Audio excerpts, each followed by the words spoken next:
I don't know where I came across this, but I found out today, this is going to make you feel better, that the drug Claritin, the allergy drug, has 819,000 subscribers. We have two. I think we have two.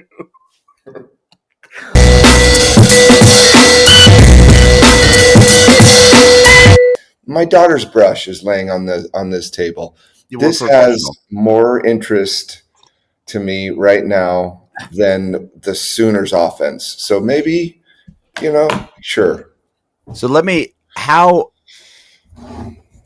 storyline going into this podcast last night, I've got my notes watching the game, is I was going to take the optimistic tact of relief and say, okay, all right, we are both collectively out of the playoffs.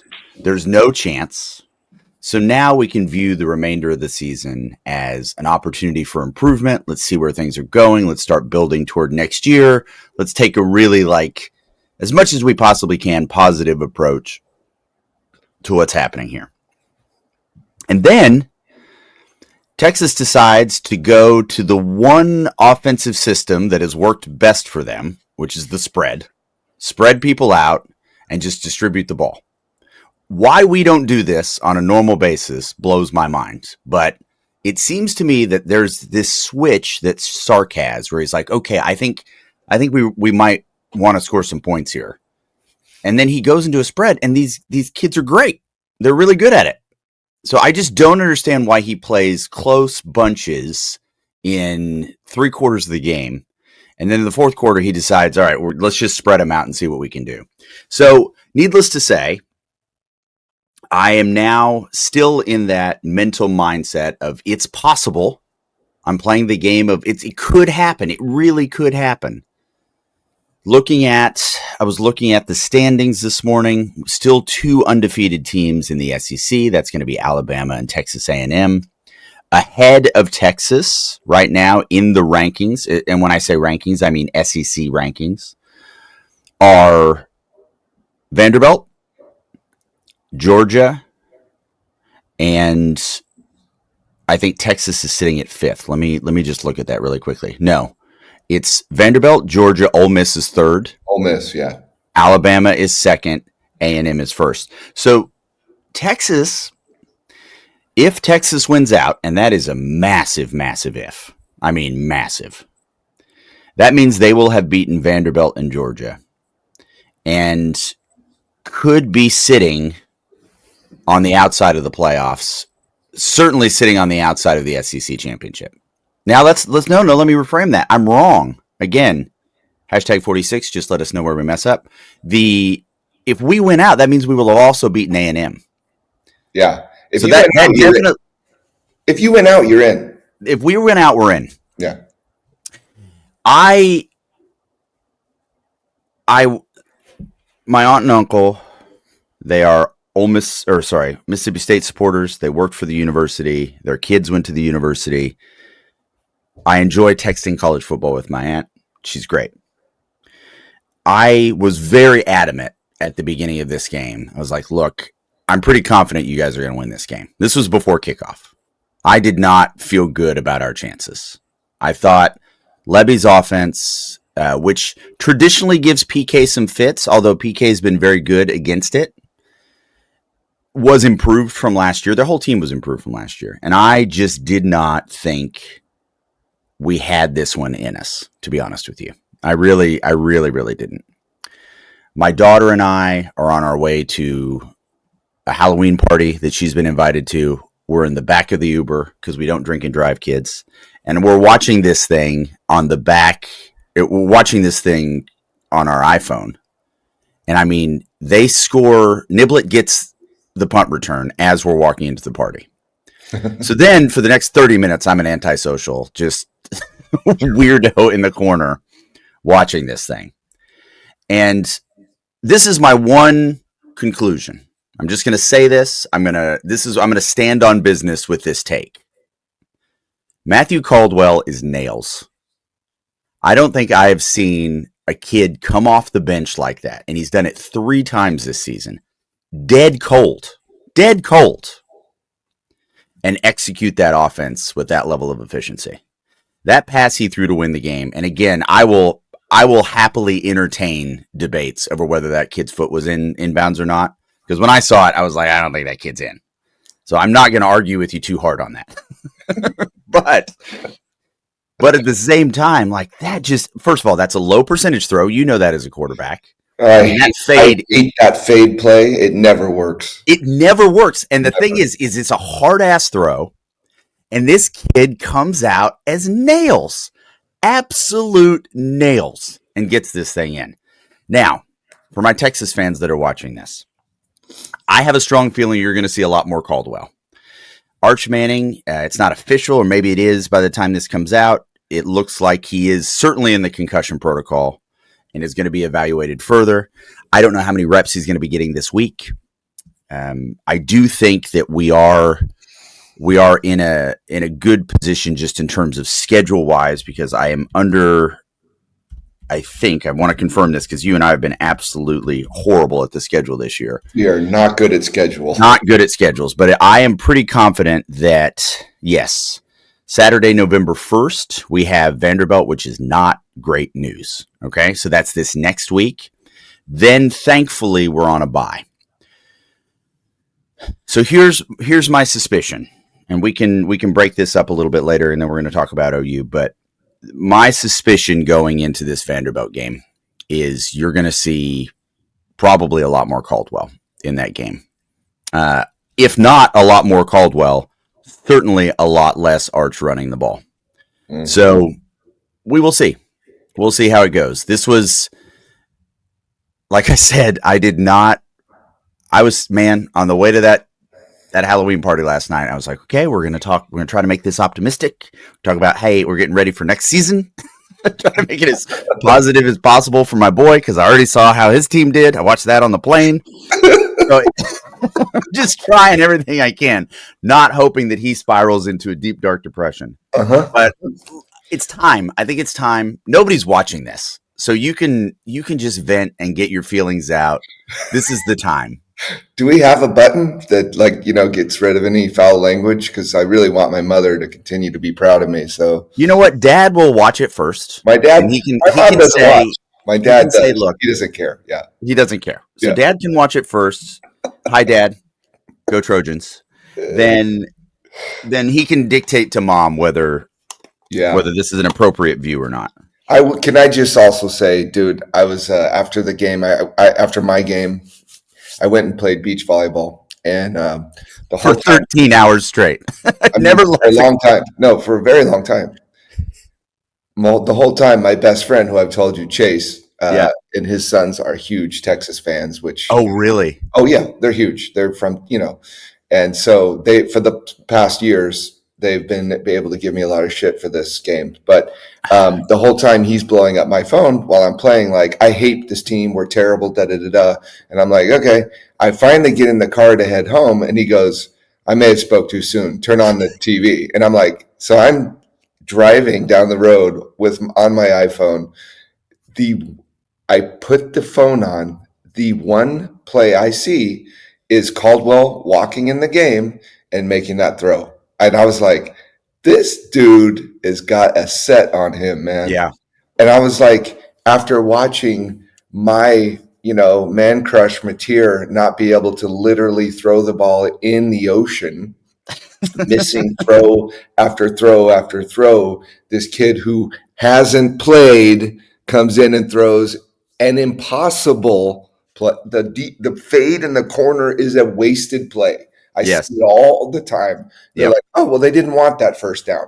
They were just trying to get rid of that. They're just going to give him, they're just like, we don't want that play. Change of possession. And I'm going to happily disagree with you. I thought it was a catch. I thought that. Did you? Okay, good for you. Well, I know he had possession of it. I was more worried about his footing.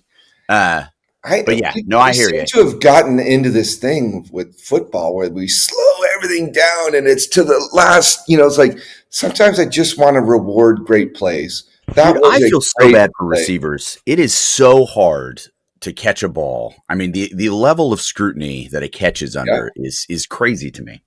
Yeah. But yeah, I agree with you. Caldwell is nails. There's just no And two ways about it. I was like, I want that guy to play quarterback for me now. So I hope he enters the portal. And Oh, I think he's done after this. I'm afraid he well, could go to hasn't the he league. played for like 6 schools? He's on his 9th year or something. I don't know. Yeah, well, we could. I don't know. There's some. I'm sure Pavia's lawyers calling him right now to see if Oh, he can get another 15 years of eligibility. uh-huh. Hmm. So Well, congratulations. It thank was. you. It's very kind of you. It was I was very unexpected. jealous. I was very jealous because it must have been an awesome day. The rest of the day for you is just weight off your shoulders. You're like, we won in spectacular fashion. When those are the kind of wins that they just keep you coming back. You're like, we were supposed to lose, but we came back and we won. There's still hope for you. I'm at my drive home. I'm pulling up your schedule and I'm like, yeah, Texas is going to be in. I think you guys are going to be just fine. Well, look, we've got the good news is we've got Vanderbilt at home. Yeah. We three of our last four games are at home. Okay, we do go to Georgia, which is, I mean, I I think we all know what that means. Yeah. That's not an easy game by any stretch of the imagination. And I'm just going to go ahead and say it: the way that Texas has been playing, none of these last four games are gimmies. These are all games they're going to have to pull out and play at the top of their level to win. I do think it's possible. I do think they've also put some stuff on tape that would lead me to believe that it's not possible. So it's really hard.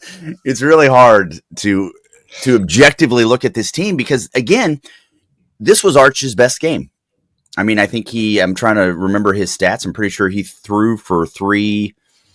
Let me see what he threw for. I think he threw for three something.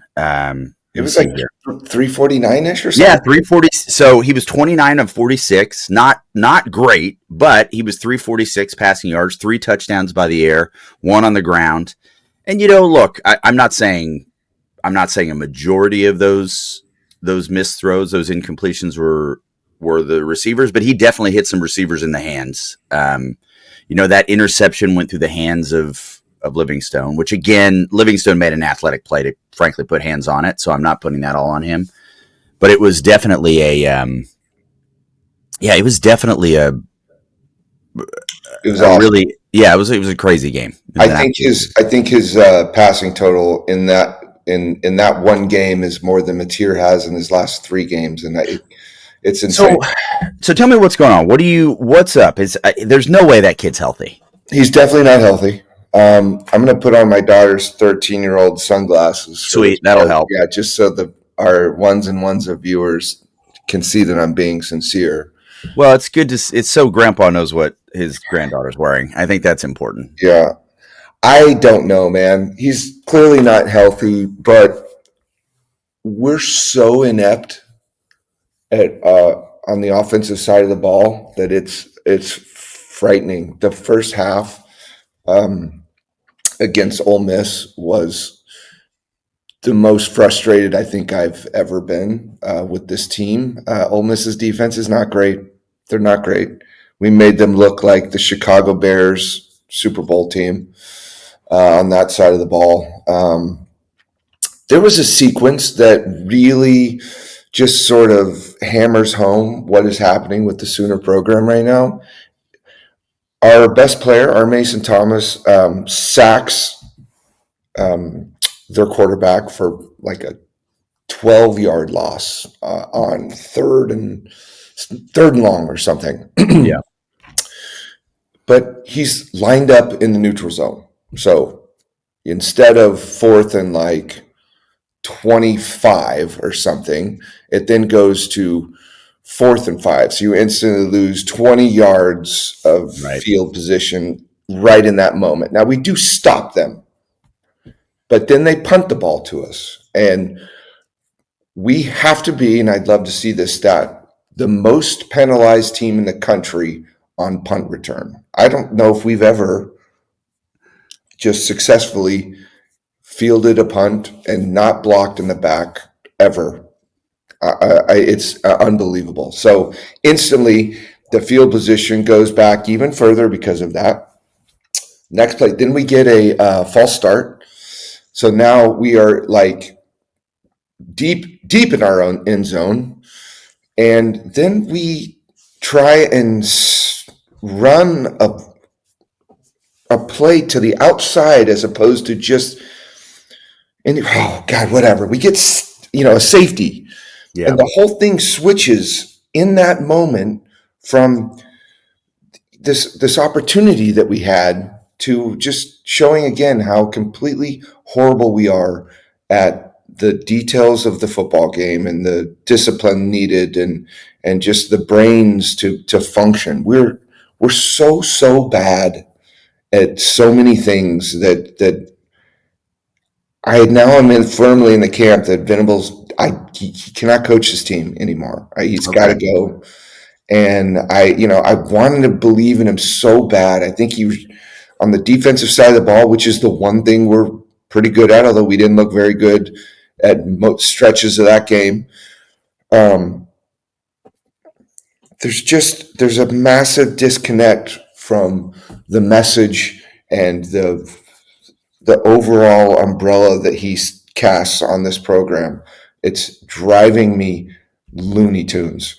I literally just texting with my dad during the game. I'm like, I don't know what is happening. Yeah. Why we continue to shoot ourselves in the foot over and over again. Then let me just put these back on. It made That's things okay. better. You just Yeah, breathe it out. made Breathe it it out. so much better. Then we pick times not to go for it on fourth that we should, and then we do. At the end of the first half, I was like, they decided to go for it, and I was like, I actually think we should punt it here, even though we were at like their 45. I was like, I think we should punt it here. We still have 2.5 minutes with two timeouts. I want to punt it here, stop them, and then get better field position. I don't trust us to pick up Yeah. this 4th and 2 here. And we, of course, run the most god awful play with Mateer rolling out, trying to hit Blaylock in the flat. It instantly, the whole thing gets blown up. It's not close. And then Ole Miss, they have the exact same play, 4th and 2, like 1 minute later, and they go for it, and they just throw the most easy outside. They've got man up, one man extra than our. I'm just what I'm like. I What are we understand. I doing? understand. Just breathe through it. Breathe How through did it. we not run that exact same play? Yeah. Yeah. I get it. I I don't get it. get it. I don't get it. So this is a I think it's safe to say this is a monumental shift philosophically for you in your relationship with Brent Venables. Because as early as last week, we were I say we. I never thought he was making it through the season. He might make it through the season. So let's look at what we've got. The remaining 4 games, half of them are at home, half of them are away. None of them are easy. Nightmare. You've got Tennessee. Are you going to go? I'm going. Okay. I really now thinking about those 400 other things I'd rather do than go and watch our offense absolutely choke on their own. Knoxville's a nice town. You'll have a lovely time. I'm sort of looking forward I to like it. Knoxville. Knoxville's a great town. Hey, All right, then you've it's one got of my greatest sporting events. The last time I went, Baker Mayfield, my absolute hero, mhm. had the second half for the ages. I mean, it was a tale of two halves. We got beat up in the first half, and in the second half, Bake led us back to an amazing victory. I walked out of Neyland Stadium. There were 105,000 people there, and it was me just yelling "Boomer" to no one in particular. I was never so happy in my life, but there's no way you're going to convince me that beautiful moment's going to happen again. But I'm going because I love my Sooners. So that is November 1st. Then you've got what looks like a bit of a bye, and then at Alabama, you've got Missouri at home, and then you close at home with LSU. Suddenly looks like a very winnable. Well, you know what? But, You may not be wrong about that. You might not be wrong about Kelly may not be there, so who knows? Well, this is the question, right? So I guess we can go ahead and start. Let's go ahead and just start the conversation that the Oklahoma Sooners head coaching job is now available. All right. I would like to put in my application now. I think I Well, can because do a better you job. what are you going to give me your Tecmo Bowl resume? Like, Yep. Yep. I just picked Bo Jackson. Just get Bo Jackson and you were unstoppable in Tech I Mobile. mean, to be fair, it's a flawless strategy. What?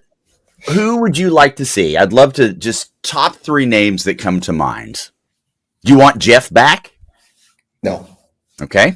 I do not. I want Jeff back. Then Do I who are we want? thinking about? Because you know what? There's some big names available right now. Dillingham was a good one. Yep. That'd I be mean, look, I can tell you right now, nobody in Austin wants that to happen. yeah. Dillingham would be, I think, option 1A. That guy can coach some ball. I mean, he is a scary proposition for Yeah. me. Could Bob Stoops come back? That would be my Would Bob dream Stoops come choice. back? I mean, He would. is he doing like Taco Cabana commercials now, I think, or something like that. He'll never do it, but that would, to me, that would be the dream scenario that if Sure. we could get him, and then Barry Switzer. Okay. That's All who right, I- great. Yeah. Then I want him next. Him back. Okay. All right. Yeah, and then I think we'll go with Dua Lipa. I would have Dua Lipa as our This is coach tomorrow. we're going to have to end this recording, or else you and I are going to get in a lot of trouble with our wives. Let's get Dua Lipa as the head coach. I might be in Crimson and Cream. I mean, if that happens, that would change. I think I would take a number 2 pencil over Brent Venables as our head coach right now. Okay, that's Yeah. fair. I really don't wish ill on anyone. I wanted him to succeed so badly, but you're never going to convince me that structurally this is a well-run organization, and that's the way you have to treat it now. We're not checking any of the boxes that you have to check to be a playoff caliber football team, and Yeah. it's hard. Yeah. It's hard to accept because it's like, oh man, it's like that cowboy movie where the dudes fall in love. I wish I could quit you. I wish I could quit them because they make me so unhappy. I love that you couldn't just say Brokeback Mountain. You had to give the plot points. Yeah, I couldn't say it. I was like, I don't need to say that. I was like, we don't need to bring up Brokeback Mountain in this amazing sports. I get it. I understand. Look, it's first of all, love is by definition illogical, right? Hmm. Bob Dylan famously said you can't be wise and in love at the same time. There's a passion that comes with this game that just blinds you. And I understand that. I'm certainly victim to that as well. But I will say that I do anticipate some major changes happening in Norman. I do not think you're going to have the same coaching staff come next year. And that is to do with a lot of things. The writing's been on the wall for Venables since the beginning of this season. Let's not forget we had an entire change in the athletic department. We're running things very differently. We have brand new people in there. It is a different structure than it has been in the past. None of those people hired Brent Venables. So I think that there's generally, when you get a new AD, regardless of how good you are, there's a little bit of a watch list you're on, right? Because you're not that person's hire. But I do think that what has been demonstrated over this season is Venables cannot mentally handle the load of coaching the entirety of a football team. I think he's very clearly very good on defense. Frankly, going into week 9, Oklahoma and Texas were number 1 and number 2 in the SEC defense. Now that's going to change because there were a lot of points put up this week. But I mean, he was fielding a phenomenal defense. Yeah. I don't think there's any question as to his acumen when it comes to that side of the ball. It's when it comes to just the structure of of managing a football team, you see it all the time in business. You see it everywhere. Like, it's the Peter principle. The guy he's maxed out on his ability to do something, and because he's been very good at something, he's been promoted, and he's been promoted into a role that is out of his depth. And that is, frankly, no fault of Venables, frankly, as far as I'm concerned. I mean, the way I look at it is you hired me, so this one's on you. You know what I mean? Like, I gave it everything I had. And I genuinely believe that he has. I believe that there is a self-awareness that Venables has in his faults. Certainly you see that in the coaching staff that he's brought on. He is aware of where his weak spots are. But being aware and being able to fix it are two different things. And I just don't think that he's been able to solve this issue for himself. And as a result of it, I think what I would like for you to do is I'd like for you to start thinking about your wish list. That cannot include Dua because I can't root for OU. I just can't do it. But here's the problem that I cannot get around. Our most of our issues are offensively. He's in charge of the defense, which he is. But how is the practice run? How is the development run? How is the game planning run? It's not. It's I hear you. I hear you. You're not wrong. But look, when you bring in, as an example, let's harken back to our Big 12 days. You bring in an air raid offense that fundamentally changes how the defense can practice. Yeah. So it is an all-inclusive structural element. So yes, I understand that there needs to be some responsibility put on Arbuckle here. But again, head coach, how are you prepping for these things? How are you putting your guys in the best position? My question, and this is super controversial, but again, nobody's watching, is has Benbaugh, has he soft quit? I don't know. Because that guy's all world, and I'm just not seeing it. You know what I mean? I'm just not seeing what I would have expected to see out of a Benbaugh offensive line. And that to me is pretty shocking. Well, they lost some serious. Sure, I get it. Serious pieces from an age standpoint. Like sure, the Jacob Sexton and Jake Taylor and Everett. These are all old dudes, like guys we're counting on to provide stability. And we're playing. Literally, we played two true freshmen at the tackle position yesterday. Two. Yeah. And with the O line is so crazily up and down. Like, they played fantastic against South Carolina. They really did, and they got their teeth kicked in the first half yesterday. They played definitely better in the second half. We were able to run block, and the O line was not the problem yesterday. Mateer was just awful. He was truly, truly awful. I don't know. We have to be -9, -10 in the turnovers on the year. Penalties. I get it. We don't. Again, it's the finer things in the game. The things that we can't overcome. Yeah. So, beaten by. I don't know. I feel like maybe the generation of kids maybe have passed him by a little. I don't know. DeMarco Murray, man, I've been saying it for years. I don't understand his rotation whatsoever. I mean, you on this very show that, ones and ones of people were watching earlier. I'm like, why is Xavier Robinson not playing? Yeah. Well, And look, he's great. At the very minimum in like short yardage stuff. yeah. They finally start playing him lately, and he's amazing. Like, what? The same thing happened last year with him.